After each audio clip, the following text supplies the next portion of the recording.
இன்னைக்கு நம்ம பார்க்க போறது த கிரீன் ஃபேர்னு ஒண்ணு 2013ஆம் ஆண்டு ரிலீஸ் ஆன ரத்தம் தெறிக்க தெறிக்க இருக்க ஒரு கொடூரமான படத்தை தான் பார்க்க போறோம். இந்த படத்தை நம்ம சேனல்ல போடணும்னு கிட்டத்தட்ட ஒரு மாதத்துக்கு முன்னாடியே முடிவு பண்ணிட்டேன். ஆனா என்ன பிரச்சனைனா இந்த படம் முழுக்கவே ஏகப்பட்ட ரத்த காட்சிகளும் நம்ம வார்த்தையால விவரிக்கவே முடியாத அளவுக்கு ரொம்பவே கொடூரமான சீன்களும் ஏகப்பட்டது இருக்கும். அதையெல்லாம் எப்படி எடிட் பண்ணி இந்த கதையை புரிய வைக்க போறோம்னு நினைச்சுதான் ஒரு தயக்கத்தோட இந்த படத்தை நான் போடாம இருந்தேன். ஆனா நேற்றுக்கு நைட்டே எதாச்சும் இந்த படத்தை திரும்ப பார்க்கும்போது சரி எதுக்கும் இந்த படத்துக்கு வாய்ஸ் ஓவர் கொடுத்து ட்ரை பண்ணி பார்க்கலாமேன்னு சொல்லி இந்த படத்தை பேசலாம்னு சொல்லி ரெடி ஆயிட்டேன். படத்தோட ஒன்லைன் என்னன்னா, காலேஜ் படிச்சுட்டு இருக்க பசங்கள்ல இயற்கை மேல ஆர்வம் கொண்ட இயற்கை ஆர்வலர்கள் நம்ம வாழ்ந்துட்டு இருக்க பூமியோட நுரையீரல்னு சொல்லி கருதப்படுற அமேசான் ஃபாரஸ்டுக்குள்ள ஒரு கார்ப்பரேட் கம்பெனி கெமிக்கல் ஃபேக்டரி உருவாக்குறதுக்காக பல 1000 ஏக்கர் காடுகளை அழிச்சிட்டு இருப்பாங்க. அதை தடுத்து நிறுத்தணும்னு சொல்லி இயற்கை மேல ஆர்வம் கொண்ட இயற்கை ஆர்வலர்கள் ஒரு வித்தியாசமான முறையில போராட்டம் பண்ணுவாங்க. போராட்டத்தை எல்லாம் முடிச்சிட்டு திரும்ப தங்களோட நாடான அமெரிக்காவுக்கு திரும்ப ஃபிளைட்ல வந்துட்டு இருக்கும்போது அந்த ஃபிளைட்ல ஏதோ பிரச்சனையாகி ரொம்பவே அடர்த்தியான காட்டுவாசிகள் வாழ்ந்துட்டு இருக்கக்கூடிய அமேசான் காட்டு பகுதிக்குள்ள போய் அந்த ஃபிளைட் இடிச்சு லேண்ட் ஆகுது. நடந்த விபத்துனால போராட்டம் பண்றதுக்காக போன இயற்கை ஆர்வலர்கள் அந்த காட்டுக்குள்ள வாழ்ந்துட்டு இருக்க காட்டுவாசிகள் கிட்ட மாட்டிப்பாங்க.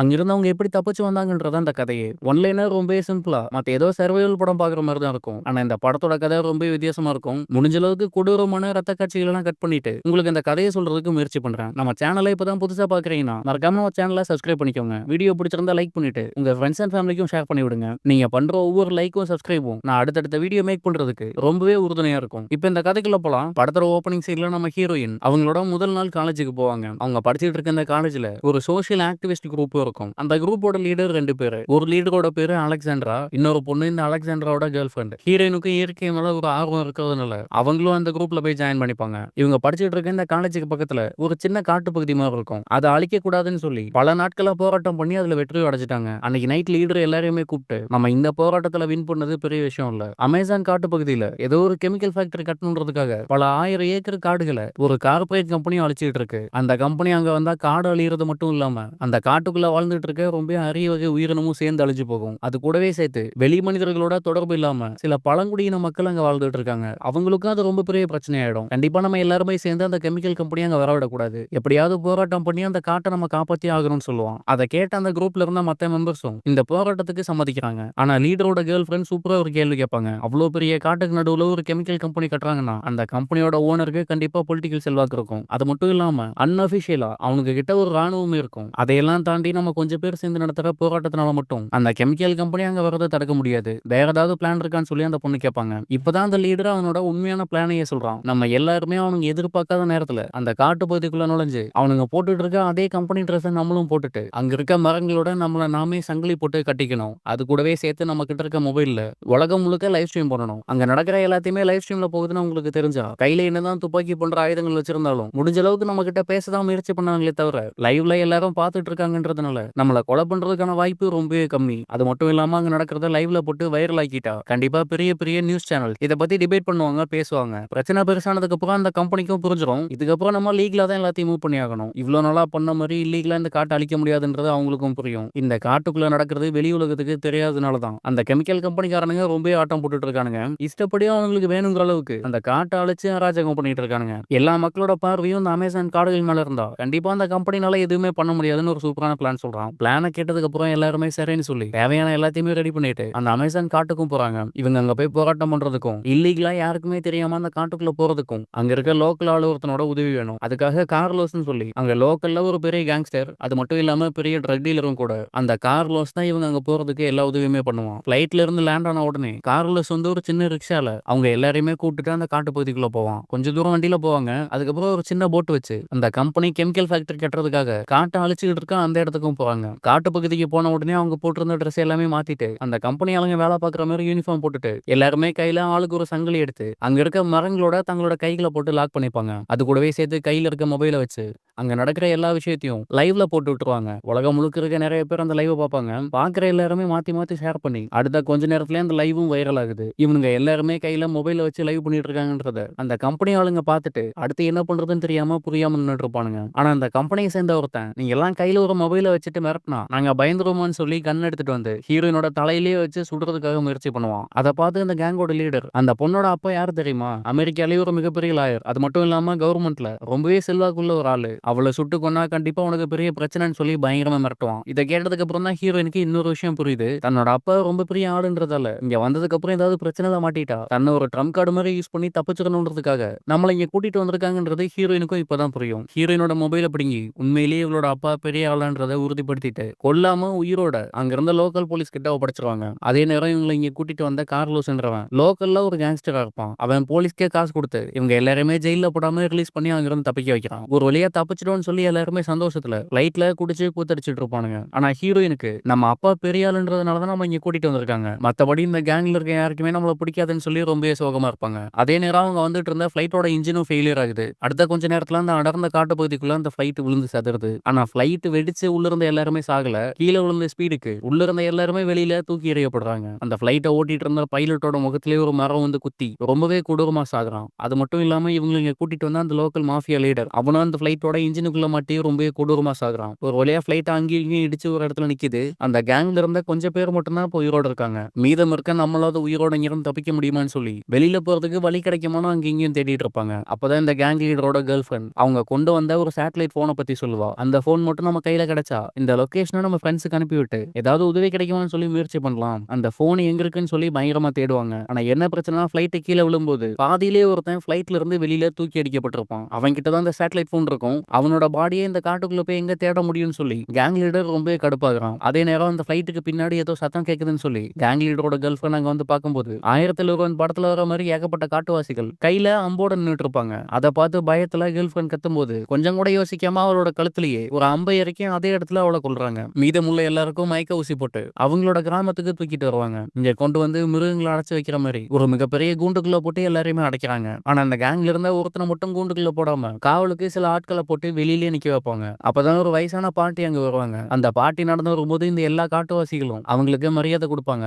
இந்த காட்டுவாசிகளுக்கு இவங்க தான் ஒரு லீடர் மாதிரி போல. நேரா வந்து இந்த கேங்ல இருந்து ஒருத்தனை கூண்டுல அடைக்காம தனியா நிக்க வச்சிருப்பாங்க. அவங்க கிட்ட போய் ஏதோ லைட்டா ஸ்மெல் பண்ணி பார்த்துட்டு அவனை கீழே படுக்க போட்டு கொஞ்சம் கூட யோசிக்காம கை விரலாலேயே அவனோட கண்ணை பிடுங்கி சாப்பிடுவா. இதெல்லாம் பார்த்து நம்ம ஹீரோயினுக்கு கொமட்டிட்டு வரும். அதோட முடிஞ்சுதான்னு பார்த்தா அவனோட நாக்க வெளியில இழுத்து அதை துண்டா வெட்டி அதையும் சாப்பிடுவா. இதெல்லாம் பார்த்து அந்த காட்டுவாசி கூட்டம் ஆர்ப்பரிக்கும். அதுக்கப்புறம் அந்த பாட்டி மூக்குல கொம்பு வச்சு ஒருத்தனை கூப்பிட்டு ஏதோ சைகையில சொல்லவும் கீழே படுக்க வச்சிருக்கனோட கை கால்னு எல்லாத்தையுமே துண்டு துண்டா வெட்டுவான். அவனுங்க பயன்படுத்துற கத்தி எல்லாமே கொஞ்சம் வித்தியாசமா இருக்கும். ஏன்னா நம்ம பயன்படுத்துற மாதிரி இரும்புல பயன்படுத்தாம இறந்து போன மிருகங்களோட எலும்பு வச்சு கத்தி மாதிரி செஞ்சிருப்பானுங்க. அவன் உயிரோடு இருக்கும்போதே அவனோட உடல் பாகங்கள் எல்லாத்தையுமே துண்டு துண்டா வெட்டுறானுங்க. அவன் வழியில துடிச்சு பயங்கரமா கத்தும் போது கடைசியா தான் அவனோட கழுத்தை வெட்டி கொலை பண்றாங்க. இப்போ வெட்டப்பட்ட அவனோட உடல் பாகத்தை முழுக்க உப்பு கல்ல வச்சு ஃபுல்லா தேய்ச்சு கிராமத்துக்கு நடுவுல ஒரு மிகப்பெரிய அடுப்பு வச்சு சமைச்சிட்டு இருப்பானுங்க. சமைச்ச கொஞ்ச நேரத்துல அந்த கிராமத்துல இருக்க எல்லாருக்குமே அந்த உடல் பாகங்களை பிரிச்சு கொடுத்து சாப்பிடவும் வைக்கிறானுங்க. இதெல்லாம் பார்த்து நம்ம ஹீரோனோட கேங்குக்கு கொலை நடுங்குது. அப்ப கண்டிப்பா நம்மளும் இதே மாதிரி தான் கொடூரமா கொலை பண்ணி நம்மளையும் சாப்பிடுவாங்கன்னு சொல்லி பயத்துல நடுங்குறானுங்க. அப்பதான் இந்த கேங்கோட லீடர், நீங்க எதுக்கும் பயப்பட வேண்டிய அவசியம் இல்ல. இன்னும் 3 நாள்ல நம்மளை தேடி இன்னொரு டீம் வரும். அவங்க கண்டிப்பா நம்மளை கண்டுபிடிச்சிருவாங்க.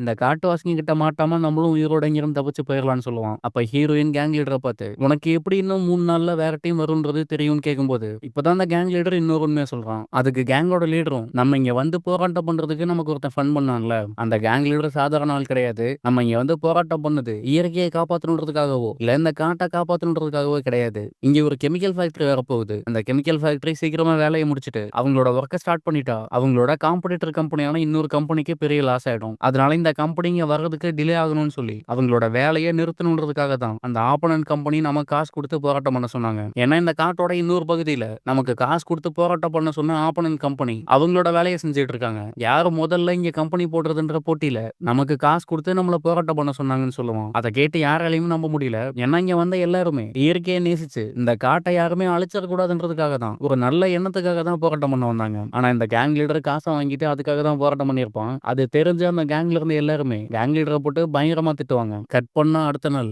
அந்த கிராமத்துல இருக்க எல்லா காட்டுவாசிகளும் ஹீரோயின் அடைச்சு வச்சிருக்க அந்த குண்டு பக்கத்துல வந்து உள்ள இருக்க பசங்களை விட்டுட்டு மீதமுள்ள 3 பொண்ணுங்களை மட்டும் அங்க இருந்து இழுத்துட்டு போவானுங்க. அந்த இடத்துக்கு அந்த வயசான பாட்டி வந்து ஏதோ ஒரு பழங்கால சடங்கு மாதிரி பண்ணி பார்த்துட்டு மத்த 2 பொண்ணுங்களையும் கூட்டிட்டு வந்து இந்த குண்டுக்குள்ளே அடைச்சிட்டு ஹீரோயினை மட்டும் ஒரு சின்ன குடிசை மாதிரி இருக்கும் அதுக்குள்ள தூக்கிட்டு போய் உடம்பு முழுக்க சாம்பல் தடவி அந்த குடிசைக்குள்ளேயே கட்டி போட்டுருவாங்க. என்ன நடக்குதுன்றது யாருக்குமே புரியல. அதே நேரம் இந்த குண்டுக்குள்ள அடப்பட்டிருக்க 2 பொண்ணுங்கள்ல ஒரு பொண்ணு எப்படியாவது நான் இந்த இடத்துல இருந்து தப்பிச்சு போய் கண்டிப்பா உதவிக்கு யாராவது கிடைப்பாங்க நான் கூட்டிட்டு வரேன்னு சொல்லும்போது கூட இருந்த இன்னொரு பொண்ணும் சரின்னு சொல்லுவா. ஆனா இங்க இருந்து தப்பிக்கிறது ரொம்பவே கஷ்டம். ஏன்னா இந்த குண்டை சுத்திலும் குறிப்பிட்ட டிஸ்டன்ஸ் வச்சு சில ஆட்கள் பாதுகாப்புக்கு நின்னுட்டே இருப்பாங்க. அது மட்டும் இல்லாம மரத்து மேலேயும் ஒருத்தர் நின்னுட்டு இருப்பான். நம்மளோட ஒவ்வொரு ஆசையும் அவங்க பார்த்துட்டே இருப்பாங்க. இந்த எல்லா பாதுகாப்பையும் தாண்டி எப்படி இருந்து தப்பிக்க முடியும்னு கேட்கும்போது அதை கேட்டு கூட இருந்த எல்லாருமே கையில 2 மொபைல் எடுத்து ஒரு மொபைலை தூக்கி அந்த காட்டு பகுதியில் அடிப்பானுங்க. தூக்கிப்பட்ட போனுக்கு இங்க இருந்து கால் பண்ணவும் அந்த போன் ஃபோன் ரிங் அடிக்கிற சவுண்டும் கேட்கும். அந்த சவுண்ட கேட்டு என்னன்னு பார்க்கறதுக்காக மரத்து மேல இருந்தவனும் இந்த கூண்ட சுத்திலும் பாதுகாப்பு இருந்த எல்லாருமே சத்தம் வந்தா அந்த திசையை நோக்கி போகும்போது அந்த கேப்ப பயன்படுத்தி இந்த பொண்ணு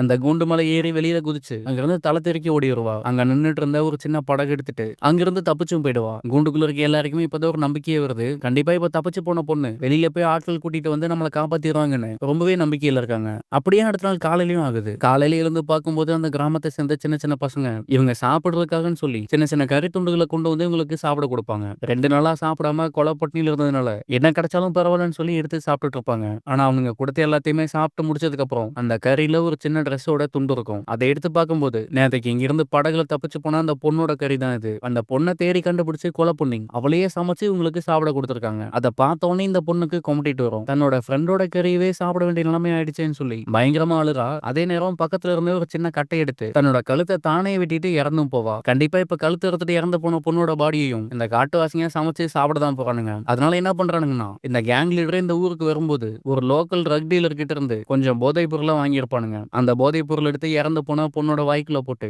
ஒரு பெரிய குச்சி எடுத்து வாய்க்குள்ள போட்ட அந்த போதைப் பொருள் அவளோட வயிறு வரைக்கும் போகணும்னு சொல்லி பயங்கரமா குத்துவானுங்க. போதைப் பொருள் இருக்க இந்த உடம்ப இந்த காட்டுவாசிங்க சமைச்சு சாப்பிட்டானுங்கன்னா கண்டிப்பா போதையில அவனுக்கு என்ன பண்றதுன்னு தெரியாம தள்ளாடிட்டு சுத்திட்டு இருப்பானுங்க. அந்த கேப்பை பயன்படுத்தி நம்ம இருந்து தப்பிக்கிறதுக்கு முயற்சி பண்ணலான்னு தான் கேங் லீடர் பிளான் பண்றான். இவனுங்க பிளான் போட்ட மாதிரி இந்த பொண்ணோட பாடியை காட்டுவாசிங்க சமைச்சு சாப்பிட்டுட்டு போதையில அங்கேயும் இங்கேயும் சுத்திட்டு இருப்பானுங்க. இன்னும் சொல்ல போனா ஒருத்தர் மாத்தி மாத்தி அடிச்சுப்பானுங்க. அந்த கேப்பை பயன்படுத்தி இவங்க ஏதாவது தப்பிக்கிறதுக்கு வழி கிடைக்குமான்னு சொல்லி கேங் லீடரை தேடிட்டு இருப்பான். எல்லாருமே சேர்ந்து இந்த கூண்டோட மேல் பகுதியில ஏறி வெளிப்பக்கமா குதிச்சு அங்கிருந்து தப்பிச்சு போயிடலாம்னு சொல்லி முதல்ல ஹீரோயின் இன்னொருத்தன மேல போயிடுவாங்க. இப்ப கூண்டுக்குள்ள கேங் லீடரும் இன்னொருத்தன நின்னுட்டு இருப்பாங்க. ஆனா கேங் லீடர் கடைசியா மேல ஏற வந்தவன தடுத்து நிறுத்திட்டு கையில வச்சிருந்த ஒரு கத்தி எடுத்தவனை குத்தி அவனே கொலை பண்றான். ஹீரோயின் என்னன்னு புரியாம பாத்துட்டு இருக்கும்போது இன்னும் ஒரு நாள் நம்ம வெயிட் பண்ணா போதும், நம்மளை காப்பாத்துறதுக்கு ஒரு டீம் இங்க வந்துடும். தேவையில்லாம உங்க கூட சேர்ந்து நான் ரிஸ்க் எடுத்து காட்டுவாசிங்க கிட்ட மாட்டிட்டு சாக விரும்பல. அதே நேரம் நீங்க எல்லாருமே தப்பிச்சு போயிட்டா என்னதான் இந்த காட்டுவாசிங்க சமைச்சு சாப்பிடுவானுங்க. ஆனா என்னோட உயிர் போக கூடாது. ஒருவேளை காட்டுவாசிங்க நம்ம கூண்டு பக்கத்துல வந்தா இவனோட உடம்ப காட்டுவாசிங்களுக்கு கொடுத்துட்டு என்னோட உயிரை நான் காப்பாத்திப்பேன். நீங்க 2 பேரும் போறன்னா போய்க்கோங்க, ஆனா இவனை நான் விட மாட்டேன்னு சொல்லி கத்தி எடுத்து அவனோட உடம்புல பயங்கரமா குத்துவான். அதை பார்த்து ஹீரோயினுக்கு உன்னை விட இந்த காட்டுவாசிங்க எவ்வளவு மேல்னு சொல்லி கேங் லீடரை போட்டு பயங்கரமா திட்டிட்டு 2 பேரும் அங்கிருந்து தப்பிச்சு ஓடுவாங்க. ஆனா என்னதான் அந்த காட்டுவாசிகள் போதையில இருந்தாலும் இவங்க தப்பிச்சு போறதை பார்த்து இவங்க கூண்டு நோக்கி ஓடி வரும்போது கேங் லீடர் உள்ள இருந்த இன்னொருத்தனோட பாடியை அந்த காட்டுவாசிகளுக்கு நடுவுல தூக்கி போடுவான். அவனோட பாடி கிடைச்ச உடனே காட்டுவாசி எல்லாருமே ஹீரோயினை விரட்டுறதை விட்டுட்டு வெளியில வந்து விழுந்த இந்த பாடியோட கை கால்னு எல்லாத்தையுமே துண்டு துண்டா பிச்சு ரொம்பவே கொடூரமா சாப்பிட்டுட்டு இருப்பானுங்க. ஒரு வழியா ஹீரோயினும் கூட வந்த தாடிக்காரனும் அவங்க பிளைட் கிராஷ் ஆன இடத்துக்கு வந்து பார்க்கும்போது அங்க இறந்து போய் கிடந்த எல்லாரோட உடம்பையும் ஒரு கம்பள கட்டி சோளக்கலர் பொம்மை மாதிரி அங்க நிறுத்தி வச்சிருப்பானுங்க. அதுல இருந்த ஒரு பொண்ணோட பாக்கெட்ல தான் அந்த ஜிபிஎஸ் போனும் இருக்கும். அதை எப்படியே எடுக்கலாம்னு சொல்லி ஹீரோயின் முயற்சி பண்ணிட்டு இருக்கும்போது காட்டுவாசி கூட்டம் அங்க வந்து ஹீரோயினும் தாடிக்காரனையும் திரும்ப அவங்களோட கிராமத்துக்கே தூக்கிட்டு வராங்க. இங்க கொண்டு வந்து ஹீரோயின் ஒரு குடிசை கூட்டிட்டு போய் அவளோட உடம்பு முழுக்க வெள்ளை கலர்ல ஏதோ சாம்பல் மாதிரியான பவுடர் எடுத்து தேய்ச்சிட்டு இருப்பானுங்க. ஆனா அதே நேரம் தாடிக்காரனை கை கால் எல்லாத்தையுமே கட்டி போட்டு ஒருத்தன் கையில ஒரு கட்டை எடுத்து அவனோட உடம்பு முழுக்க பயங்கரமா அடிப்பான். இந்த கொம்பு வச்சுமே அடிக்கிற ஒவ்வொரு அடிக்கும் தாடிக்காரனோட உடம்புல இருக்க ஒவ்வொரு எலும்பும் உடையும். கிட்டத்தட்ட உயிரோடு இருக்கும் போதே தாடிக்காரன் நரகத்தையே பார்த்திருப்பான். வழியில தாடிக்காரன் கத்துறத அந்த காடு முழுக்கவே கேட்கும். ஆனா இது மட்டும் பத்தாதுன்னு சொல்லி பச்சை கலர்ல ஏதோ ஒண்ணு எடுத்து தாடிக்காரனோட உடம்பு முழுக்கவே தேய்ச்சி விடுவாங்க. அடுத்த கொஞ்ச நேரத்துல காட்டு பகுதிக்குள்ள இருந்த சில எறும்புகள் தாடிக்காரனோட உடம்பு முழுக்க ஏறி கடிக்க ஆரம்பிக்குது. இந்த வழியா தாடிக்காரனால தாங்கவே முடியல. தயவு செஞ்சு நான் கொலை பண்ணிரு, இவ்வளவு சித்திரவதை அனுபவிக்கிறதுக்கு நான் இறந்தே போயிடலாம்னு சொல்லி அந்த கொம்பு வச்சவன் கிட்ட பயங்கரமா கதறுவான். ஆனா அவனுக்கு தாடிக்காரன் பேசுறது எதுவுமே புரியாது. இப்படியே அழுதுட்டுன்னு சொல்லிட்டு கொம்பு வச்சவன் அங்கிருந்து போயிடுவான். அதே நேரம் அந்த காட்டு பகுதிக்குள்ள துப்பாக்கியால சுட்ட மாதிரி ஒரு சவுண்டு கேட்கும். அதை கேட்ட உடனே இந்த கிராமத்துல இருந்த எல்லா ஆண்களும் கையில ஆயுதம் எடுத்துட்டு துப்பாக்கி சத்தம் கேட்ட திசையை நோக்கி ஓடுவாங்க. இப்ப இந்த கிராமத்துல இருக்கிறது பெண்களும் குழந்தைகளும் மட்டும்தான் இருப்பாங்க. இந்த கேப்பை பயன்படுத்தி எப்படியாவது ஹீரோயின் இருந்து தப்பிச்சிடலாம் நினைக்கும் போது அவளோட கையும் காலையும் ஒரு கட்டையில கட்டி வச்சிருப்பாங்க. அதே நேரம் அந்த கிராமத்தை சேர்ந்த ஒரு சின்ன பையன் ஹீரோயின் இந்த கிராமத்துக்கு வந்ததுல இருந்து அவ கழுத்துல போட்டிருந்த செயின்ல ஒரு சின்ன விசில் மாதிரி ஒண்ணு இருக்கும். அதை ஊதி காட்டி அந்த சின்ன பையன் கூட கொஞ்சம் பழகி இருப்பா. அந்த பையன் உள்ள வந்து ஹீரோயினா அங்கிருந்து தப்பிக்கிறதுக்கு உதவி பண்றான். ஒரு வழியா அந்த குடிசை விட்டு வெளியில வரும்போது தாடிக்காரனை ஒரு கட்டையில கட்டி வச்சு இவ்வளவு நேரமா அடிச்சும் எறும்புகளை விட்டு கடிக்க வச்சும் பயங்கரமா குடும்பம் பண்ணிருப்பானுங்க. ஆனா இவ்வளவு நடந்தும் தாடிக்காரன் இன்னும் சாகல, அரைகுறை உயிரோட இருப்பான். தாடிக்காரன் ஹீரோயினை பார்த்த உடனே என்னால இந்த நரக வேதனையை தாங்க முடியல, தயவு பண்ணி நீயே உன்னோட கையால நான் கொலை பண்ணிடுறேன்னு சொல்லி ஹீரோயின் கிட்ட பயங்கரமா கெஞ்சுவான். ஆனா ஹீரோயினால இவனை கொலை பண்ற அளவுக்கு மனதுல தைரியம் இல்ல. என்னால உன்னை கொல்ல முடியாதுன்னு சொல்லி பயங்கரமா அழுகா. அதே நேரம் ஹீரோயினுக்கு உதவி பண்ண சின்ன பையன் கையில ஒரு சின்ன ஊசி மாதிரி எடுத்து தாடிக்காரனோட கழுத்திலேயே குத்தி கொலை பண்றான். அது மட்டும் இல்லாம கூண்டுக்குள்ள அடைபட்டிருந்த கேங் லீடர் என்னையும் வந்து காப்பாத்துன்னு சொல்லி பயங்கரமா கத்துவான். ஆனா ஹீரோயின் அவனை காப்பாத்தாம நீ இங்கே கிடந்து சாகுன்னு சொல்லிட்டு அங்கிருந்து தப்பிக்கலாம்னு முயற்சி பண்ணும்போது இந்த கிராமத்தை சேர்ந்த இன்னொரு சின்ன பொண்ணு ஒரு வயசான ஆள் கிட்ட ஹீரோயின் இங்கிருந்து தப்பிச்சு போறான்றத சொல்லி அவனை கூட்டிட்டு வந்திருப்பா. அதே நேரம் வந்து சின்ன பையன் ஹீரோயினுக்கு வழிகாட்டி காட்டி ஒரு சின்ன நீர்வீழ்ச்சி கிட்ட கூட்டிட்டு வந்து இந்த நீர்வீழ்ச்சியை தாண்டி அந்த பக்கம் போயிட்டா நீ தப்பிச்சிடலாம்னு சொல்லுவான். ஹீரோயினும் அவனுக்கு நன்றி சொல்லிட்டு அந்த நதியை தாண்டி அந்த பக்கம் போலான்னு முயற்சி பண்ணும்போது நதியோட இன்னொரு கரையில ஒரு புலி படுத்து தூங்கிட்டு இருக்கும். அதே நேரம் பின்னாடி அந்த கிராமத்தை சேர்ந்த ஒரு சின்ன பொண்ணும் வயசானவரும் ஹீரோயினை கொல்றதுக்காக பின்னாடியே விரட்டி வந்துட்டு இருப்பாங்க. எந்த பக்கம் போனாலும் ஹீரோயினுக்கு சங்குதான். ஆனா இந்த காட்டுவாசிங்க கிட்ட மாட்டிட்டு கொடுமைப்பட்டு சாகிறத விட அந்த புலியே மேல்னு சொல்லி தண்ணிக்குள்ள குதிச்சு நீர்வீழ்ச்சியை தாண்டி அடுத்த பக்கம் வந்துருவா. இங்க வந்து பார்க்கும்போது அந்த கம்பெனியோட ஆளுங்களும் காட்டுவாசி கூட்டத்தை சேர்ந்தவங்களும் பயங்கரமா சண்டை போட்டுட்டு இருப்பாங்க. ஆனா என்ன பிரச்சனைனா காட்டுவாசிங்க கிட்ட வெறும் வில்லும் அம்பும் மட்டும்தான் இருக்கும். ஆனா அந்த கம்பெனி ஆளுங்க கிட்ட ரொம்ப அட்வான்ஸான மெஷின் கன்னு, ராக்கெட் லான்ச்சர்னு விதவிதமான வெப்பனை வச்சுட்டு அந்த காட்டுவாசிங்களை போட்டு கொண்டுட்டு இருப்பானுங்க. அதெல்லாம் பார்த்து ஹீரோயின் மிரண்ட போறா. இப்ப ஹீரோயினுக்கும் அந்த காட்டுவாசி கூட்டத்துல ஒரு ஆள் மாதிரி தான் மேக்கப் எல்லாம் போட்டு விட்டுருப்பானுங்க. ஹீரோயினை பார்த்து ஒருத்தன் கண்ணை திருப்பும் போது ஹீரோயின் இங்கிலீஷ்ல பேசி, நான் இந்த காட்டுவாசி கூட்டத்துல ஒரு ஆள் கிடையாது, நான் ஒரு அமெரிக்கன், தெரியாம இங்க வந்து இந்த காட்டுவாசி கிட்ட மாட்டிட்டேன்னு சொல்லுவா. அதை கேட்டு ஹீரோயினை சுடாம இருக்கானுங்க. ஆனா என்னதான் ஹீரோயினை விட்டாலும் காட்டுவாசி கூட்டத்தை சேர்ந்தவனுங்களை மறுபடியும் போட்டு கொத்து கொத்தா கொள்றானுங்க. அதை பார்த்து ஹீரோயின் சூப்பரா ஒரு ஐடியா பண்ணி அவ கிட்ட ஒரு மொபைல் இருக்கும், அந்த மொபைல் எடுத்து இங்க நடக்கிற எல்லாத்தையுமே நான் லைவ்ல டெலிகாஸ்ட் பண்ணிட்டு இருக்கேன், உலகத்துல இருக்க நிறைய பேர் அதை பார்த்துட்டு இருக்காங்கன்னு சொல்லும்போது கம்பெனி ஆளுங்க காட்டுவாசிகளை சுடுறத கொஞ்சம் நிறுத்துறானுங்க. ஏன்னா இந்த கம்பெனி ஆளுங்க காட்டுவாசிகளை கொள்றது இல்லீகல், சட்டத்துக்கு புறம்பா தான் இதெல்லாம் பண்ணிட்டு இருப்பானுங்க. லைவ்ல காட்டுவாசிகளை சுட்டா பெரிய பிரச்சனை ஆயிடும்னு சொல்லி சுடுறதை நிறுத்திட்டு கொஞ்சம் அமைதியாகிறானுங்க. ஆனா என்ன பிரச்சனைனா ஹீரோயின் கையில வச்சிருக்க மொபைல் வேலை செய்யாது, அதை ஆன் கூட பண்ண முடியாது. ஆனா அது ஆன் ஆகாதுன்ற விஷயம் ஹீரோயினுக்கு மட்டும்தான் தெரியும். ஆனா அந்த கேங்ல இருந்த ஒருத்தன் ஹீரோயினுக்கு பக்கத்துல வந்து நீ சொல்ற மாதிரி அந்த போன்ல லைவ் ஆகுதா இல்லையா நான் செக் பண்றேன்னு சொல்லிட்டு கன்னோட பக்கத்துல வருவான். அதை பார்த்து ஹீரோயின் ரொம்ப பயத்துல பக்கத்துல வந்து இந்த போன்ல ரெக்கார்ட் ஆகாது, இந்த போன் ஆனே ஆகாதுன்ற விஷயம் உனக்கு தெரிஞ்சிட்டா நம்மளையும் கொண்டுருவாங்கன்னு சொல்லி கை தவறி கீழே போடுற மாதிரி அந்த மொபைல கீழே போட்டு உடைக்கிறா. கம்பெனியோட ஆள் வந்து அந்த மொபைல் எடுத்து பார்க்கும்போது டிஸ்பிளே எல்லாம் உடஞ்சு சுக்குனரா போயிருக்கும். அதனால இவ்வளவு நேரமா இங்க நடந்தது லைவ்ல போச்சா இல்லையான்றது அந்த கம்பெனி ஆளுனால செக் பண்ண முடியாது. வேற வழி இல்ல, இவளை இங்க இருந்து காப்பாத்தி தான் ஆகணும்னு சொல்லி ஹீரோயினை ஒரு ஹெலிகாப்டர்ல ஏத்தி அங்கிருந்து அனுப்புறாங்க. அப்படி ஹெலிகாப்டர்ல போயிட்டு இருக்கும்போது இந்த காட்டுவாசிகளோட கிராமத்துக்கு மேலதான் பறந்துட்டு இருப்பாங்க. இன்னும் அந்த காட்டுவாசிகளோட கிராமத்துல ஹீரோயின் இங்க கூட்டிட்டு வந்த அந்த இயற்கை ஆர்வலர் குரூப்போட லீடர் கூண்டுக்குள்ள அங்கதான் மாட்டிருப்பான். அந்த விஷயம் ஹீரோயினுக்கும் தெரியும். ஒருவேளை இந்த ஹெலிகாப்டர் ஓட்டுற பைலட் கிட்ட சொன்னா அவனையும் காப்பாத்துறதுக்கு வாய்ப்பு இருக்கு. ஆனா அந்த கேங்கோட லீடர் ரொம்பவே சுயநலமா எவ்வளவு பேர் இறந்து போனாலும் பரவாயில்ல, தான் மட்டும் உயிரோடு இருந்தா போதும்னு சொல்லி ரொம்பவே சுயநலமா இருந்ததெல்லாம் யோசிச்சு பார்த்து அவனை காப்பாத்துறதுக்கு பதிலா அந்த காட்டுவாசியில அவனை சாப்பிட்டோம்னு சொல்லி ஹெலிகாப்டர்ல போயிட்டு இருக்கும்போது அந்த கிராமத்தை பார்த்துட்டே போவாங்க. ஆனா கீழ இருந்து அந்த கேங்கோட லீடர் என்ன இங்க இருந்து காப்பாத்திட்டு போன்னு சொல்லி பயங்கரமா கத்துவான். ஆனா ஹீரோயின் இதெல்லாம் கண்டுக்காம ஹெலிகாப்டர்ல தன்னோட சொந்த நாடான அமெரிக்காக்கே வந்துருவாங்க. ஹீரோயின் அமெரிக்காக்கு வந்ததுக்கு அப்புறம் கவர்மெண்ட்டை சேர்ந்த சில ஆபீசர் ஹீரோயினை கூப்பிட்டு இன்வெஸ்டிகேட் பண்றாங்க. கவர்மெண்டோட ஆளுங்க ஹீரோயினை பார்த்து, நாங்க கேட்க போறது வெறும் 3 கேள்விதான், இந்த 3 கேள்விகளுக்கும் நீ பதில் சொல்லிட்டா யாருக்கும் எந்த பிரச்சனையும் இல்லை, நீங்க இருந்து கிளம்பலான்னு சொல்லுவாங்க. ஹீரோயினும் சரின்னு சொல்றா. முதல் கேள்வி என்னன்னா, நீ எப்படி அங்க போன, திரும்ப அங்கிருந்து எப்படி தப்பிச்சு வந்தன்றதை மட்டும் சொல்லுன்னு சொல்லுவாங்க. ஹீரோயினும் நடந்த எல்லாத்தையுமே ஒண்ணும் விடாம சொல்லுவா. ரெண்டாவது கேள்வி என்னன்னா, அந்த கெமிக்கல் கம்பெனி ஆளுங்க உண்மையிலேயே அந்த காட்டுவாசிகளை கம்பெனி கட்டுறதுக்காக கொலை பண்ணாங்கன்னு சொல்லி கேட்பாங்க. அதுக்கும் ஹீரோயின் ஆமான்னு சொல்லிட்டு அந்த கெமிக்கல் ஃபேக்டரி அங்க வர்றதுக்கு அந்த நாட்டோட கவர்மெண்ட்டும் அப்ரூவல் கொடுத்துருச்சு. ஆனா என்ன பிரச்சனைனா அந்த காட்டுவாசிகளோட கிராமத்தை அங்கிருந்து அப்ரூவ் படுத்த முடியல.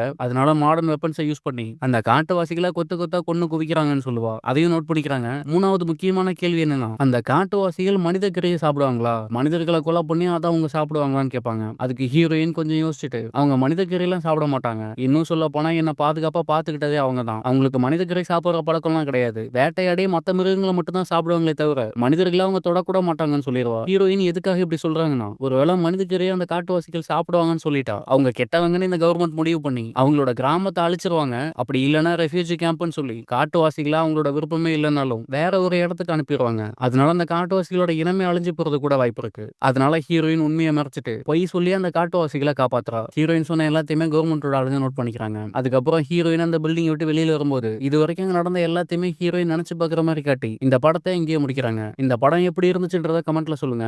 இதே மாதிரி ஹாலிவுட் படங்களையும் மற்ற மொழி படங்களையும் தமிழ்ல பார்க்கணும்னு நினைச்சா இந்த வீடியோ லைக் பண்ணிட்டு சப்ஸ்கிரைபும் பண்ணிக்கோங்க. தினம் தினம் ஒரு புது வீடியோ நம்ம சேனல்ல அப்லோட் ஆயிட்டே இருக்கும். நாளைக்கு இன்னொரு நல்ல வீடியோல உங்களை பார்க்குறேன். நன்றி.